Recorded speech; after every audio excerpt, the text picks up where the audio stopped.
Please take your seats. The show is about to begin.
Welcome aboard.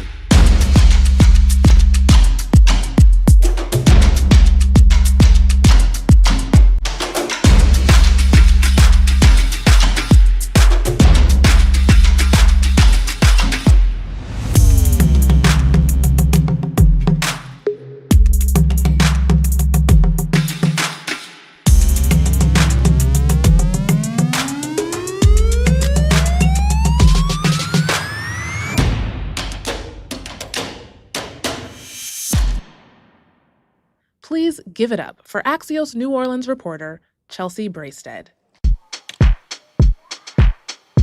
Hello. Good morning. Good morning. Thanks for being here in Baton Rouge. I am Axios New Orleans reporter Chelsea Braisted, and we are very excited to be with you this morning in Baton Rouge, where I went to school just down the road. It's always nice to be back and see how everything has changed a little bit, even in the hour and a half it takes to drive. We are here to host a few interviews on what is next for the state's economy and growth across industries. First, for those in the room, thanks for joining us, and for those tuning in via live stream, be sure to follow along using the hashtag #AxiosLive. And second, if you don't already, please be sure to subscribe to our Axios New Orleans newsletter. If you are in the room, Carly, my co-author, Carly Colath-Wells, has probably already told you about it. And if not, I'm gonna have a chat with her because she's the most friendly person I know. So if you haven't yet, you will meet her, I'm sure. So Carly and I write that newsletter with the goal to make you smarter, faster, with a daily look at the biggest stories in New Orleans and across the state. Best of all, it is free. So be sure to subscribe at axios.com/local. Thanks again, and without further ado, let's get started. Please welcome to the stage Axios Energy and Climate Editor, Chuck McCutcheon. Good morning. So I just wanted to put in an additional plug for another free Axios newsletter that I edit. It's called Generate, and it's a nice daily summary of energy business news, policy news, and anything else that we find really interesting. And you can sign up for that on Axios.com. I'm very excited to be here in Baton Rouge discussing how Louisiana is powering up across industries. And so for our first interview, we're going to zoom in on the state's energy economy and take a look at everything that's happening from the potential impact of President Trump's tariffs, what's happening in the legislature, and more. So please join me in welcoming to the stage the Associate Director of the Tulane Energy Institute, Professor Eric Smith.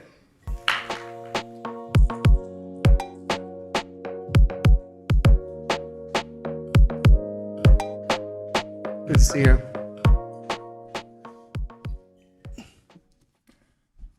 So let's just talk very briefly about Louisiana's overall energy situation. Obviously, you've said it has numerous advantages. It's business friendly, it has strong community support, strong political support, obviously, and a whole host of other advantages. I mean, what's your sort of assessment for the outlook on energy in the state in 2025? I think the state's doing just fine.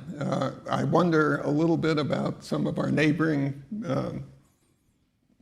friends in other states who I think are probably not doing quite as well in terms of power generation, for example. Right. And I know that our friends in Texas don't deal with the rest of the country really very much when it comes to power trading. So some things seem to be doing better than others. We're major exporters of LNG, as you all know. The issue with LNG is we sell a lot of it to China, or at least to Asia in general. So things that happen out in Australia, for example, will impact how much we ship to China. What we do in Washington can affect what happens to shipments. One of the goals of the shale play, which people tend to forget, but it's only been since 2010 that we have had shale available to us. And it's roughly triple the amount of hydrocarbons that we can produce. So we're doing pretty well there, but people hate uncertainty, at least investors hate uncertainty, and they're getting more than their fair share these days with these debates about tariffs. Right. So that's And an I issue. wanted to ask you about tariffs. I mean, you've said there could be repercussions with the state's trading partners, and then you and I were also just talking about yesterday's news with the steel tariffs. Right. Well, I mean, the steel tariffs are a good example. We have these huge spending plans in Louisiana, $60 billion or so in capital projects that kind of span everywhere from additional LNG export capabilities to producing low-carbon steel, all sorts of projects. They all depend on somebody investing money, and some of those investors tend to be foreigners, some of them are U.S. People don't invest if they don't think they're going to get paid back. You don't do that, I don't do that. It's just not human nature. And the problem with tariffs, regardless of your views on it as an economic ploy, the problem with tariffs is that most of the world's economists, after 1,000 years of trying, have decided that it's probably not a good idea long term. Right. So everything in that $60 billion bucket just went up by whatever the percentages are. I think the tariff itself on steel is going up from 25 to 50%. And it covers aluminum too. Our biggest suppliers of things like steel and aluminum are countries like Canada and Mexico, Brazil, Korea, who's a big customer of ours. All of those products have just become less competitive on the world market. So that's a threat. Louisiana doesn't control the tariff decisions. That's something that comes out of Washington, but the effects can be immediate, and we need to worry about that. That's on the supply side. On the demand side, guess who our biggest customer for all the natural gas liquids are? And we produce a lot of it. Don't forget, we had, in effect, natural gas liquids before the shale play. It came out of the refineries. It still comes out of the refineries. That's still our major source of petrochemical supply. So all of these natural gas liquids that came with the shale plays have been negatively impacted, if you will, if you have tariffs, across-the-board tariffs on natural gas liquids. Interestingly, China is the biggest single customer for those materials.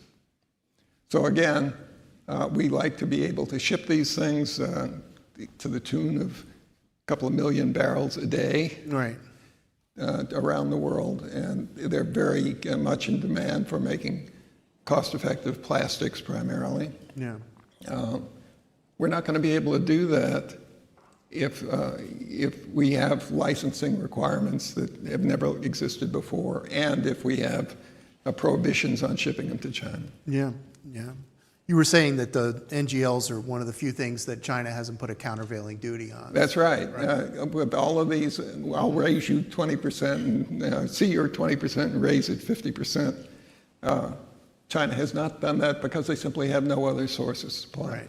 Right, right. Getting back to the Trump administration and Louisiana, can you sort of talk very generally about some of their budget moves and other things? I mean, Louisiana is and was positioned very well on offshore wind. There was also the recent Energy Department cancellation of about $3 billion in carbon capture and decarbonization grants, and one of those was $500 million for Heidelberg Materials in the state. Can you just sort of briefly discuss some of the impacts? Again, it gets back to this uncertainty argument I mentioned earlier. If you are going to invest in Louisiana or really anywhere in the U.S., you want to have some at least rationale that you'll get paid back over the next 10 or 20 years. We can't tell you what the economics are 24 hours in advance at this point. So that will have a detrimental effect on our ability to continue to grow the Louisiana economy. Don't forget, Louisiana's been in the extraction business for about 300 years. We know how to do that. Right. And it's not a big oil-producing state. It's still a big natural gas-producing state. And the Gulf, fortunately, is still producing a couple of million barrels a day. But all of those businesses are very capital-intensive. And again, people don't like uncertainty. Yeah. Let's talk a little bit about EVs. You referred to the whole situation with EVs and the supply chain as a two-edged sword. Can you sort of talk about that? Yeah, we think it's interesting. The guy I work with, Pierre Connor, has a beautiful Rivian EV. I'm always happy to take rides in it. The problem is that most of the guts of that car are based on products we don't produce domestically, including things like carbon fiber for the strength members and graphite, which is used to build the batteries. Not just little bits of trace amounts. The battery, the big block, is made out of graphite. We have allowed our petrochemical infrastructure to atrophy to the point that we don't really produce those materials. So if you start impacting trade, you get these secondary effects, and one of those would be, great, we'd love to build more EVs, but we can't get the batteries, so we're not going to build the cars. Right. Or we can't get the carbon fiber, so we can't build the motors. Those are the kinds of knock-on effects, if you will, that occur. So yes, I think anybody who wants to drive an EV should be able to do that, and they should be able to get it at the best price they can. But you're not going to have a U.S. construction base unless you do something to accelerate the ability to produce these. We are trying to mine more natural graphite in Alabama. There are ways to take the petroleum coke that comes out of our refineries and convert that into synthetic graphite. We've known how to do carbon fiber. Tulane, in its research years ago, was one of the pioneers in graphene, for example, which is a high-performance graphite. So we know how to do these things, but you need the people and you need the capital to, directed capital, if you will, to get back on track. Yeah. Wanted to talk about another, and I'm sure other speakers will cover this today, but this issue now that is increasingly getting a lot of attention is AI and the energy that's needed to fuel data centers.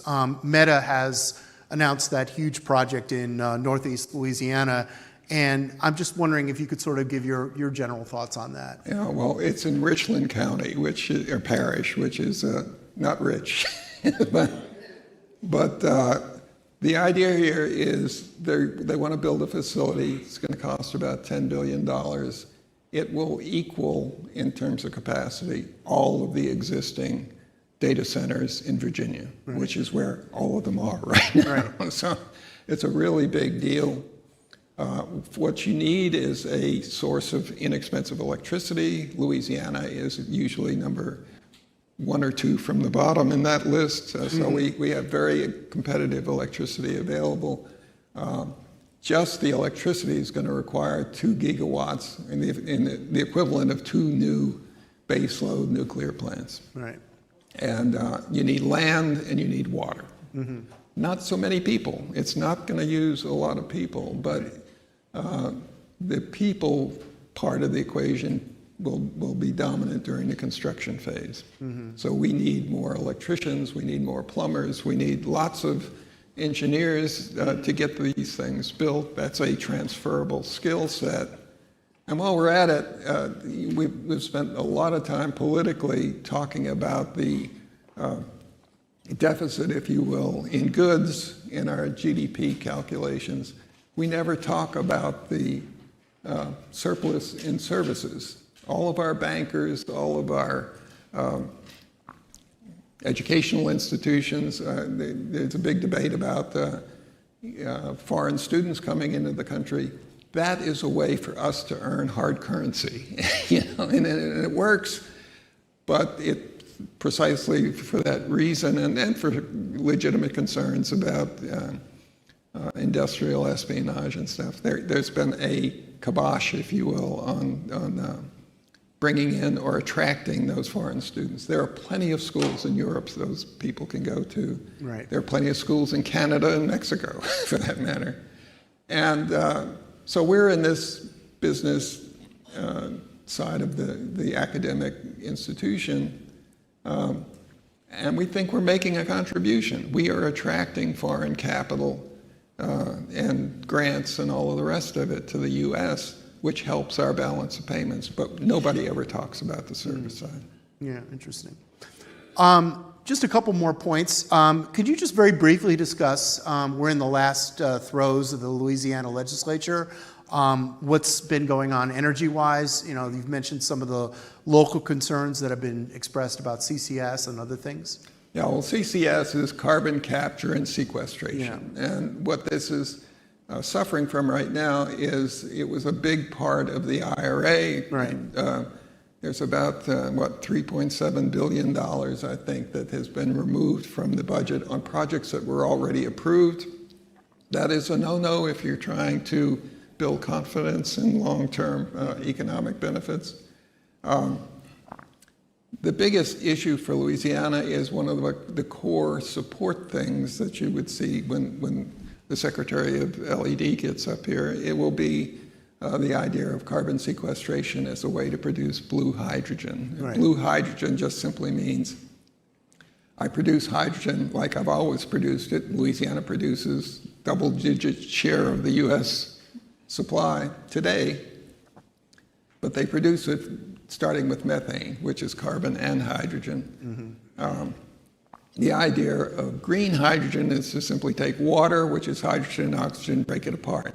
That's expensive. It does require a lot of electricity, but you can make it work.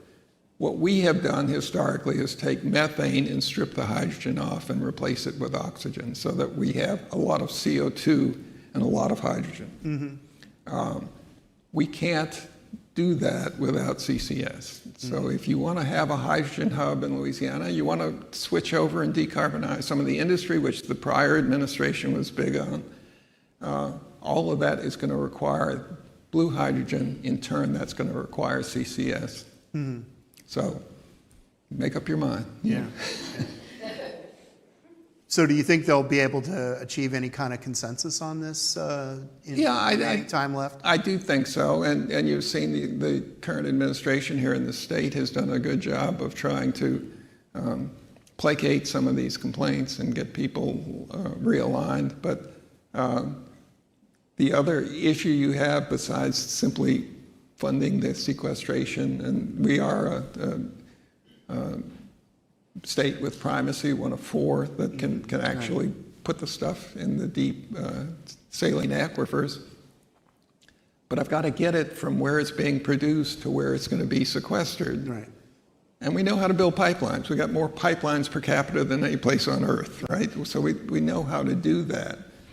But there are concerns, not in my backyard type concerns, people saying, well, I don't want to have a CO2 pipeline explode and kill my children, which is, I have to point out to people CO2 doesn't burn, it's one of the feet. I can asphyxiate you with it, but I can't kill you with it. It's not a toxin. Right. But the fact of the matter is we need to do a better job of educating the people who are making these decisions, not with intent of being superior or anything like that, simply saying, everything in life is a trade-off. There's a pros and cons. Here are the pros and cons of the particular issue that we're addressing. Louisiana, Tulane has done, and LSU as well with their Center for Energy Study, have done a good job of trying to do those educational steps, and we want to continue doing that. Well, that segues perfectly into my last question, which is sort of like what Tulane is doing to sort of bolster the energy workforce and what you see the state doing overall in terms of preparing students to go into the energy field. Well, we're doing a couple of things. We talk about experiential learning, which is a typical academic sort of term, but the idea is we take students, some of them engineers, some of them people with technical backgrounds, but others with liberal arts backgrounds, and we have a 1-year master's program which teaches them about the structure of the industry world. How do the economic models work? What are Louisiana's strengths or the U.S.'s strengths versus other locations? How do they do it in Texas versus how we do it in Louisiana, or how New York does it versus California? We're agnostic about the particular type of energy. You won't find Tulane professors saying the only way to do this is with nuclear, or the only way to do this is with hydrocarbons. What we will say is that there are pros and cons to everything, and you have to you need to be knowledgeable about what your alternatives are before you make a decision. Okay. Well, look, we're about out of time, so we'll just leave it there. But thanks again for joining us this morning on these important issues. Thank you for having me.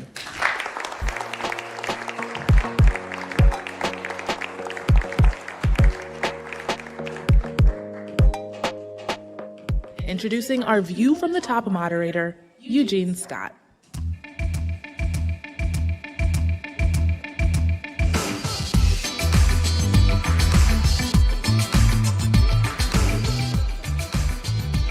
Good morning. Good morning. So great to see you all. Glad it is not as hot as we feared it was going to be.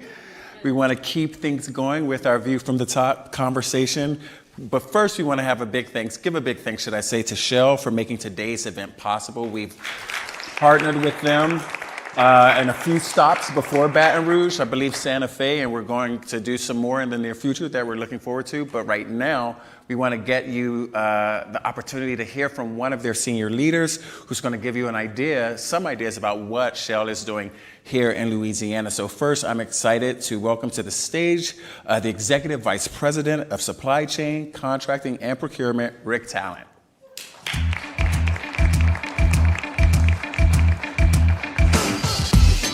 Thank you, Jacob. Thanks so much for joining us. So the U.S. Gulf Coast, and Louisiana specifically, is a critical region for Shell and many of its business lines. Can you talk to us a little bit about your own experience here, Shell's presence in Louisiana, and how important it is to the company? Yeah, perfect. So first of all, great to be back here at the Water Institute, and great to be back in Louisiana. First of all, personally, I had the opportunity working for a multinational company, international company, to move around the world. But we had the opportunity to spend 12 years in New Orleans. All 3 of my kids were born in New Orleans. They constantly remind me that they're locals. I'm not. but they let me know that. So if you look at any place for us, Louisiana and New Orleans is home. So it's great to be back here. For Shell, also, it's home for many of our businesses. It's home to about 3,000 or over 3,000 employees that we have in the state. We've been in Louisiana for over 100 years, so it's been part of the fabric of our company. If I think about Louisiana and what it means to the company itself, and we'll talk a little bit about the businesses, but specifically, it has communities that really support us, support the industry, and support what we do. And we're part of the communities at Shell as well. It has I'd say, a good tax structure, an improving tax structure, and I think the policies as well also help us to be able to create the energy security that we need for the world. So it's a home for me personally, it's home for the company, and we love being here. Awesome. Can you talk to us about what Shell is doing along the Gulf Coast to help secure energy future for the U.S.? Yeah, I think energy security and affordability is a big topic at the moment. And so if I think about Shell and the Gulf Coast and Louisiana specifically, we've pioneered many of the technologies and businesses that we have today here in Louisiana. Prior to this role and to previous roles, I ran our Gulf of America business. And if you think about the technology and the ecosystem that was created here in the Gulf Coast to create that business, it's second to none. And so I'm quite proud of that. If I think about Louisiana specifically, so we are a UK-based company, but the US is one of our most important countries, and Louisiana is one of our most important states. Really much we do everything that we do in our business here in Louisiana. If I start with our Gulf of America business, we are the top producer of oil and gas in the Gulf of America today. We have pioneered that business. We're proud of that business, 10 offshore platforms, and starting up some new facilities quite recently with Whale, and we're building one called Sparta, which would be our first all-electric offshore platform in the coming years. We also have a major pipeline system, so 2,900 miles of pipelines throughout the Gulf of America.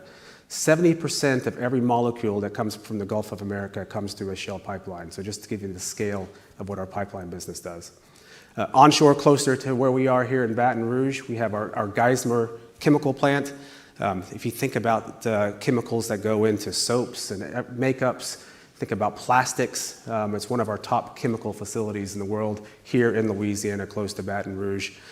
We also have Norco, which is an integrated refinery and chemical plant that does fuels for automobiles and for industries. But we also have low carbon ethylene, and we have circular chemicals, which actually recycles plastic as well. So again, it's part of creating our traditional businesses, but also creating the new energy for the future. Even if you go a little bit across the state, we have over 300 Shell branded gas stations. So I think many people think of Shell and the Pectin as gas stations. I know my kids for many, many years thought I worked at a gas station. So they always asked me which one I worked at. I told them it was the big tall tower in New Orleans. So, but again, our brand is out there. And one of the things I'm most proud of is our Robert training facility as well. So if in Robert, Louisiana, I think it's one of the premier training facilities in the industry. Of course, it trains our offshore oil and gas workers, but we also train law and military officers there as well. So So we've been a part of Louisiana for generations, and it's part of what I think of today's energy system, but I think it's going to be part of the future energy system as well. So speaking about the future, like globalization versus regionalization, it's a big topic right now. As a leader of global supply chains for Shell, how have you seen this evolve over the years? And can local suppliers actually compete to earn your business? Yeah, I get a lot of questions about supply chain, around tariffs. What I would say is the volatility that we've seen over the last few years, I think, is beyond, I think, what most people are used to. If you think about geopolitical concerns, you think about, even in our industry, as we change the energy system, get new energy forms, as the energy transition takes hold in different countries, our entire supply chains are changing. But what I do say, and we've been pioneering businesses here in Louisiana, and the supply chains locally has been super important to all of that. What I think about in our business, and I say this all the time, it's a team sport. Shell wasn't able to pioneer the deepwater Gulf of Mexico or Gulf of America by ourselves. We needed local suppliers, local businesses, local families, entrepreneurs to make that happen. And I see quite a few in this room. If you think about the Jackson Marines, the Schwess, the Danoses, the Turner Industries, the GISs of the world who helped make this industry possible, we couldn't do it without them. And so that collaboration, those ability to bring together the local supply chains, the businesses, to innovate, to find ways to make ourselves simpler, more competitive, not just for Shell, but our entire industry out of Louisiana. And so, again, I think this also creates opportunities. And so I come back to, we have the traditional forms of energy that we all talk about, oil and gas, refineries, et cetera. But Louisiana, I think, is a great central location for the new energy of the future. So we're talking about CCS previously. We're talking about lower carbon fuels that will be able to help fuel the world. We're talking about hydrogen. Louisiana is situated in a great place to do that. So the skill sets that we built up, the partnerships that we built up, the companies that have the ingenuity, the innovation, the entrepreneur mindset, that's what we need to be able to make it happen. And so again, we come back to this idea of team sport. We can't make it happen without our partners and suppliers. You've mentioned how Louisiana has been a leader in providing energy to the world for more than 100 years. As a senior leader at Shell, what do you see as Louisiana's biggest challenge in remaining an energy leader for the immediate term and the next century? No, it's a great question. I think the question we always get is about the traditional forms of energy we have today versus what's going to be there in the future. Right. And it's not just about either or. It's a transition, right? So we're not flipping a switch going from oil and gas to renewables overnight. So we need both. We talk about energy demand increasing around the world. It's not just different countries coming up to economic parity, but it's also things like new technology and AI that requires a lot more energy to make it happen. So we need every form of energy to be successful. I think the ecosystem here in Louisiana, I think, is in a perfect place to be able to make that happen. And again, back to the idea of team sport, it's not just about Shell and its suppliers, it's also about local communities coming in, really leaning into and making the opportunities for the workforce. It's about local policymakers, making sure that we have a sound energy policy that allows us to make the investment here in Louisiana. We need to make sure that we have a reasonable legal and tax infrastructure in place that, again, allows us to be able to make long-term investment in this industry. When we look at investments in our business, these aren't 1, 2, 3-year investments. They are decade-long investments. So we talk about Sparta, which is a platform we put out in the Gulf of America. It's a 25-year project.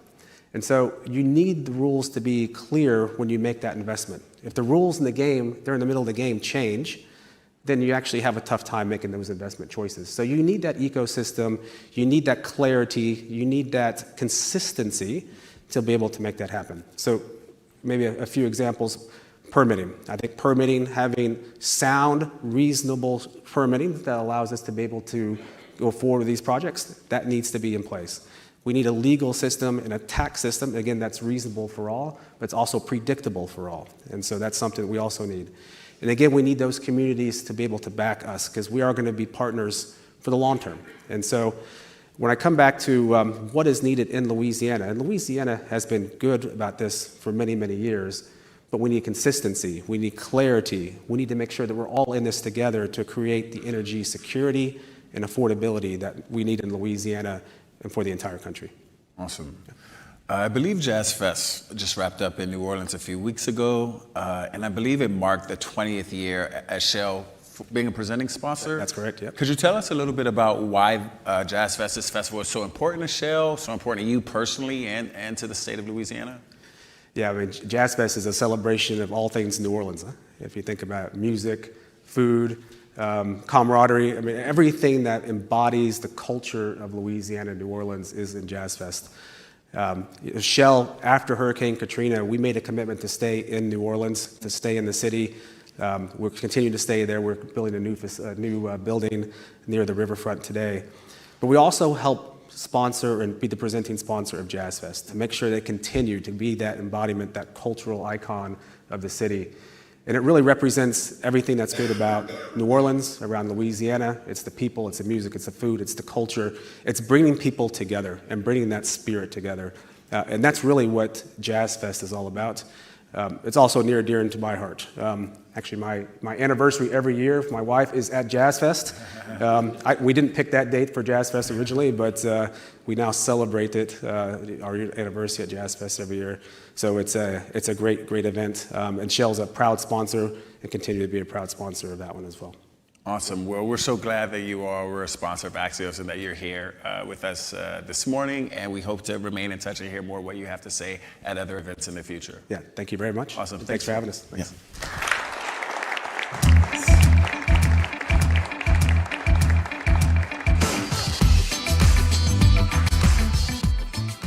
Welcoming back to the stage, Chelsea Braisted. Hello again. I guess we're going to have to talk about getting a Jazz Fest headliner for our next Axios event. For our final interview this morning, I'm excited to zoom out and examine the state of Louisiana's economy and business environment. So please help me welcome to the stage Louisiana Economic Development Secretary Susan Bourgeois.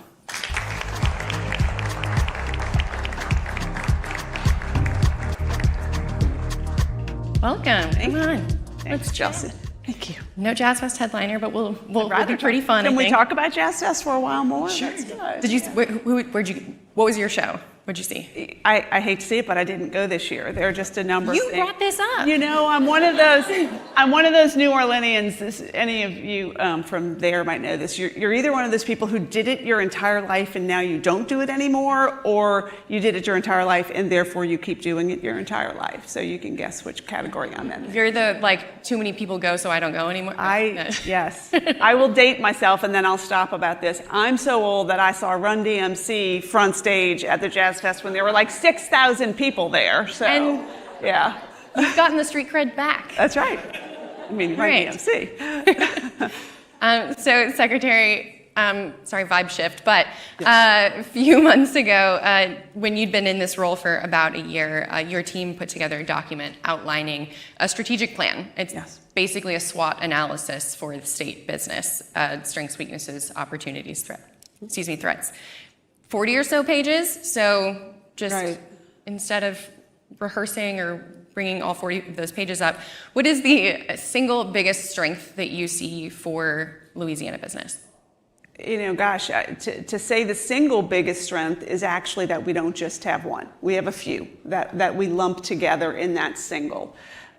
First and foremost, you know, you cannot deny Louisiana's history, our legacy in process industries, our legacy in the petrochemical industry, all very much based on what we're looking at here in the Mississippi River and what that adds from a logistics perspective. But our infrastructure and our legacy in so much of the energy space really incredibly well positions us for a future in it as well. By infrastructure, I don't just mean facilities, and I don't just mean ports, and I don't just mean rail. I mean a workforce that's worked in it generationally, right? It's schools, institutions that have built entire academic programs around the industry. So it really is that infrastructure built around the legacy of the energy industry in Louisiana. Single biggest strength as it relates to all things energy. But the irony is that if you really look at what energy means today versus what energy meant maybe 30, 40 years ago, Louisiana's position in that space is really unmatched, right? If you look at our pipeline infrastructure, if you look at what's happening in Haynesville, if you look at our electric providers and our ability to continue to add capacity to generation capacity. So all things energy, that everything that makes that up has really become the standout strength. So we'll talk a little bit more about that infrastructure piece for sure in this conversation. So on the flip side of the strength, growth area. You know, growth area, there's some specific ones, but there's a general one that the plan identified very early on, but ironically, it's one of the biggest reasons that I accepted this role as Secretary of Economic Development for Louisiana. And it's a narrative change. We in Louisiana, you know, the folks in the audience who are from here will understand this better than most. We in Louisiana have a habit, if you will, a behavior of repeating a negative narrative that defines us incorrectly, first of all. But we sort of perpetuate a narrative, and changing the narrative around the Louisiana opportunity is both a weakness, right? It is sort of that institutional weakness, but it also wraps itself back into an incredible opportunity because of all the things I said to your first point and that the plan identified about the strengths. All those things are real, they're here, they're concrete, they exist, they're documentable. the narrative around what the opportunity is here is probably our biggest weakness. And I'm glad you brought that up. You've talked a lot about the narrative change over the last many months. To achieve this big generation shift kind of growth that you want to, that you say you want to bring to Louisiana, you do have to change that mind shift, right? Mindset. So, like, how do you do that? I mean, this is a state that Carly and I joke a little bit whenever we have new data that comes in. I'm like, oh, great, something else that makes us look bad. So how do we change that? So I think we change it both in reality and we change it in our storytelling, right? So one of the things, you have to change your fundamentals. At the end of the day, we can't keep having education outcomes that rank low and then keep trying to convince everyone we don't. Well, in fact, we don't. Louisiana has moved up to being number 16 in the country for reading scores for fourth graders. Not moved up 16 places. We have moved up to number 16. We have seen the fastest growth in our reading scores in fourth graders.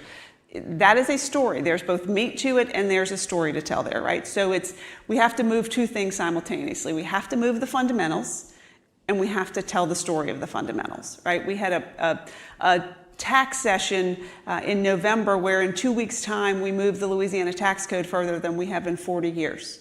We moved up 13 rankings in business-friendly tax environment in Louisiana. And so those things are real, those are tangible, and there has to be a story told that matches that. And that's where I challenge everyone, be it journalists, be it us inside of our department, be it the legislature, be it the governor, be it every cabinet secretary who shares a role with me, and be it everyone in Louisiana. The story that needs to be told is of the strengths and the opportunities, and that's what I would hope we do a better job, the cumulative we do a better job at that. So I'll hand you one to that. Great. To that point. The strategic plan notes that Louisiana ranks number 1 for capital investment per capita. I was surprised by that. Yep. We like good. Yep. But we do lag in job growth and income gains. So what is the key to connecting those things and creating real improvements for workers?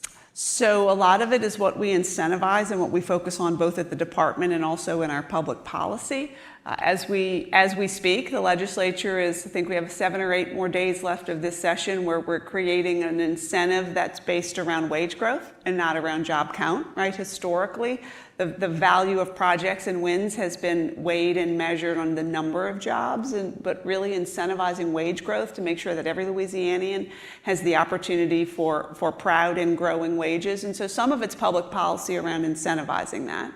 And a lot of it is creating the opportunity, right? It is about having the announcements like we've had. It is about, shameless plug, but it is about Meta choosing North Louisiana, a rural parish in North Louisiana, as the location to build its largest ever AI data center in the world, right? It is about Hyundai's investment right here, just a few miles from here in Ascension Parish, making a decision to build its first ever US-based clean steel mill in this area. The numbers of jobs, the kinds of jobs, they're different sectors, they're different parts of the state. So it's both creating the opportunity, but also creating public policy to match that. I say in every speech I give, capital flows where it's treated the best. And so we have to create a culture politically, policy, business-wise, on every level, certainly inside of our department, but on every level where capital can flow where it's treated the best. So I promise we'll talk about other things besides the plan, but I have one last question for you on it. It lists 7 priority sectors: energy and process industries, logistics, aerospace and defense, professional services, life sciences, and tech. Yes. Which has the biggest upside for the state? I think, gosh, that's a hard one because they're actually not ranked in a priority order. They're ranked based on where our expertise lies, where our infrastructure lies, and where our workforce lies. I would say energy and process industries probably has the biggest upside in the short run. But the other interesting piece for it, it doesn't list it as a sector, and we intentionally did this. There's a whole other section of the plan that speaks to innovation, that innovation is the tool to enable the future proofing of the economy in those other sectors. So I would say the innovation overlay on every one of those 7 identified sectors is actually the biggest upside. Because if you take the infrastructure and the legacy and you sort of bolt on the new from a technology and an innovation perspective, that's where the real play is. And we've had several announcements even in that space. Yeah, you took the other answer. Come on. I gave you a list of 7. I didn't mean to get ahead of you. It's okay. So what is a project outside of your control? I know we've talked a little bit about what's going on over downtown right now, but a project outside of your control that could make your job easier to sell the state? Wow, that's a good question. There are a lot of them. I will say the one that's outside of my control that has the most, I would say, direct impact on our as a department and our as a state's ultimate success is all things around workforce, right? A workforce challenge is not unique to Louisiana. That's every state in this country has an identified challenge in that respect. Ours is a little bit different in that, not to get too in the weeds on this, but our unemployment numbers are actually great. What our challenge is our employment participation rates, which means the people who are age available for the workforce, who are either working or seeking a job, those numbers are unacceptable by many standards. And so we have a real challenge in Louisiana to get people who currently don't see themselves as even able to or interested in participating in the workforce into the workforce. We have a really dynamic, great leader at our Louisiana Workforce Commission who's changing a lot of that. Our partners in higher ed, our partners in our 2-year institutions, and our partners in K through 12 are all pulling on that rope together. But I would say if we, just like any state, have an Achilles, it's making sure we are training our people, upskilling our people, and getting our people in the workforce to make sure we can fill all these opportunities that our great department is out there creating. What are some of the things that are exciting to you in that world that you're keeping an eye on? I would say something I haven't seen before in Louisiana state government, which is the alignment of those agencies I just shared with you. You know, as in most politics, people tend to operate in silos, right? They operate in funding silos, they operate in priority silos. But we inside the department, and really this is driven by Governor Landry, has insisted on a whole of government approach to the work that we do, not to leave it within any particular silo. And I would say that the best, most optimistic piece of all of this is the way that our K through 12 system, our higher ed system, our community and college system, our Louisiana Workforce Commission, and we as LED are working together to identify the priority sectors, to drive the systems that way, to work with industry. So I haven't seen that kind of intentional coordination, collaboration, and alignment in Louisiana government ever. One of the things, Secretary, that you mentioned was the Hyundai Steel announcement. That was the announcement that Governor Landry introduced at the White House. That will, I read last week, it will involve about $600 million in taxpayer-funded site preparation for the Riverplex Mega Park in Ascension Parish. So how do you justify the spend? Yeah, some of what you read wasn't exactly accurate, but that's a whole different interview. It wasn't my interview. It was not your interview. You're going to say it out loud. I'm going to say that part out loud. But what I will share, and it's actually what I'm incredibly proud of about this deal, we looked at this deal and we treated it completely different than historic economic development, where incentives to win and land these kind of deals typically go to the company. That's how, right, it's done. The absolute vast majority of the state investment to win the Hyundai deal is going into the state. It's going into roads, it's going into rail, it's going into overpasses, it's going into an entire brand new training facility that will be owned by and run by our LCTCS system. So all the public dollars that we are investing to be able to win the Hyundai project are actually investments in Louisiana that are facilitating the Hyundai project. The direct benefit to Hyundai at the end of the day is vastly different, the direct tax benefit or cash benefit, if you will. And even those benefits, ironically, are grants that they will get after they invest hard cost in Louisiana soil. So we actually framed this entire project, and we won this entire project because Louisiana invested in Louisiana, but we invested in things that enable Hyundai to produce here. So I'm very proud of the way we structured that deal, and frankly are using that philosophically the way we structure future deals, because it's just part of economic development that those kinds of projects require investments, and it's the right way to do it. And the return to the state will be vastly larger than any dollar for dollar investment we make. But the fact that we can also justify that and prove that out, if you will, in that the investment we're making in ourselves, it's in our people, it's in training our people, and it's in our land and in our roads. I think there's value for that all around. So it sounds like you're saying that this kind of site development is something that you think Louisiana should be doing more of to bring in new business. Absolutely. We know what we have seen, what this industry, and when I say industry, I mean economic development, but it is changing dramatically. And the one thing I have told our team, I've told the governor, and I've told the legislature, what is driving this right now more than anything is speed to market. Cost matters. Cost will always matter.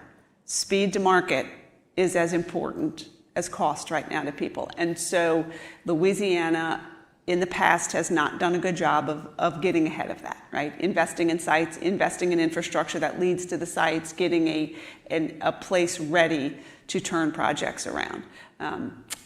We are changing that. We as a department are changing that. I won't telegraph what I believe the legislature will do. We have 8 days left, but I believe they will make a commitment to a sites and infrastructure fund that both is real and sends a message to the world that Louisiana is getting ahead of that. Okay. Since President Trump came into office and lifted the pause on LNG projects in short order, Louisiana is now on track to have more LNG export capacity, if my facts are correct, more than Qatar. Yep. We all know that Louisiana has access to natural resources. That's no surprise, but we've talked a little bit about infrastructure. What infrastructure does the state have that actually makes that kind of scale up so quickly possible? Yeah, I think, Rick spoke a little bit about it on the previous session, but I think the undeniable asset we have in that space is really twofold. Number one is the Haynesville Shale and the access to abundant, right, natural gas. But the other piece that people can't wrap their heads around is that Louisiana today, without building another mile, has 50,000 miles of existing pipelines. 30,000 miles of that are natural gas pipelines. 50,000 miles of pipeline is enough to wrap the globe twice. And that's the pipeline infrastructure we already have. So our ability to, and then you couple that with our ability, because of our geological formation, our ability to sequester carbon. So if you look at the access to abundant and affordable natural gas, you look at our existing pipeline infrastructure, and you look at our ability to not only permit our own wells because of primacy, but our geology to make it doable, feasible, and affordable, there's not a place in this country that can compete with that. Secretary, I know we're going to run out of time eventually here, so I'm going to speed through one of the other questions I had for you, which is, you mentioned a big focus at LED under your leadership is on innovation, but innovation, I think, doesn't necessarily have to be software. It doesn't have to be Silicon Valley. It can be, I invented how to make this glass cup faster and better than someone else. It doesn't have to be X, I guess. How are you thinking about that kind of innovation? What opportunities are you thinking in maybe the less software type space for the state? Yeah, I think a great example of that is innovation in the energy space. It's New Lab's decision to site a facility here in New Orleans. And when the New Lab folks came to us and talked about why, because the first question I had for them is why here? What about this market? What about this ecosystem makes this your next logical market? It was really, in fact, the ecosystem itself is what the answer was. Because if you don't, you need to have research, and you need to have access to that. You need to have access to the actual building and the infrastructure where New Lab can locate. But there is a critical component to that, and this is where Louisiana really excels, is deployment. Right? If I'm an innovator, I'm a startup, or I'm a researcher, and I'm just somebody trying to develop a new smart valve to make a system, right, at an LNG plant more effective, more efficient. Think about the deployment, the ability to go test that at multiple places in multiple locations. So it's that speed to deployment piece that we also have here. And then if you also look at a business-friendly climate, you look at all the other pieces that we have, It's almost as though Louisiana is a petri dish for all things, right? We are a lab where we can try something, deploy it, bring it back, tweak it, fix it, and redeploy it because we have all of those existing infrastructure assets. And that's a real win for us. And I think the innovation space is really going to be where we have the most upside. It's something we haven't paid a lot of attention to historically, and we have the most opportunity for growth there. So before I let you go, yesterday you were here in town celebrating the economic impact of the Super Bowl. Yeah. Everyone can read those numbers online on Axios New Orleans. But what I'm going to ask, you mentioned that since Governor Landry took office, your pipeline is up 500%. Yes. What's in there? A lot, yeah. Well, I can't tell you exactly what's in there. I can tell you a lot's in there. The up 500%, here's what it represents, and I get these updates every week. I'll get my new one tomorrow morning, so this is almost a week old. You know, I'm going to nerd out a little bit on you, right? But our internal to the department pipeline, which we call our AB pipeline, and that means a project is so serious that we have to work it multiple times a week. That's what considers it an AB pipeline. Our AB pipeline today has 201 projects in it. That's the up 500%. But here's the unbelievable piece. It represents about $205 billion of CapEx, 205 billion potential CapEx, and upwards of 40,000 jobs. So if you just do simple math, and we get 10% of that, right? And 10% in economic development circles is a pretty safe number. Those numbers are unlike anything Louisiana has seen. And so it's both the upside and the opportunity and the potential, and it wraps back into the other piece I spoke to about our workforce, right? All the other things that we have to make sure are in place to be able to true up what we're promising in that regard. But the pipeline is tremendous, the opportunity is tremendous, and the diversity of the sectors represented and the diversity of the locations of where those things want to go it's a web. Thank you. I have now taken you over time, so with that, we will have to leave it there, Secretary. Thanks again for joining us this morning, and thank you all for being here. Reminder to please subscribe to the Axios New Orleans newsletter and come find us and definitely Carly in the crowd. Have a great rest of your day. Thanks for joining us. Thank you. Thank you. This is really great.